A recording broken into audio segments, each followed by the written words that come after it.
এত বড় গণ অভ্যুত্থানের যারা বিরোধী ছিলেন এবং যারা ফ্যাসিবাদ কায়েম করেছিলেন, গণহত্যার সাথে যুক্ত ছিলেন, তাদেরকে আসলে কেন এখনো বিচারের আয়ত্তে আনা যাচ্ছে না?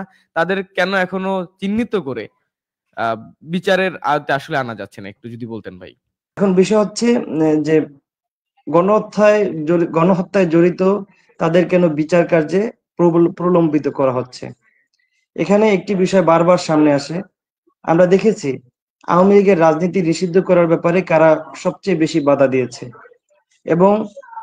এবং সারা দেশে এটা স্পষ্ট প্রতীয়মান হয়েছে যে আওয়ামী লীগের এবং এই ফ্যাসিস্ট দোসরদের দেশ ত্যাগে কারা সবচেয়ে বেশি সহযোগিতা করেছে, এবং টাকার মাধ্যমে, অবৈধ লেনদেনের মাধ্যমে, তাদেরকে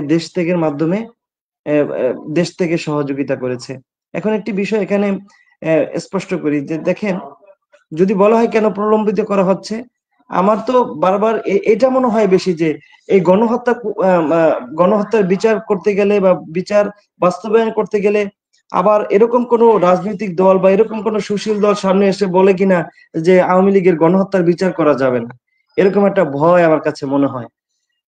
কারণ বাংলাদেশের রাজনৈতিক কালচারটা এত খারাপ, যখন আমরা দেখি যে ওবায়দুল কাদেরের মতো একজন গণহত্যার নির্দেশদাতা এবং আদেশদাতা, যে সরাসরি এইসব নির্দেশনার মধ্যে জড়িত ছিল, এবং অন্যান্য যেসব মন্ত্রীরা ছিল এই ফ্যাসিবাদের, তাদেরকে পলায়ন করতে কারা সহযোগিতা করেছে, এবং আওয়ামী লীগকে নিষিদ্ধ করতে কারা বাধা দিচ্ছে, সংবিধানকে এবং নির্বাচন ব্যবস্থাকে সংস্কার করতে কারা বাধা দিচ্ছে, তাদের জন্যই এই গণহত্যার বিচার প্রলম্বিত হচ্ছে।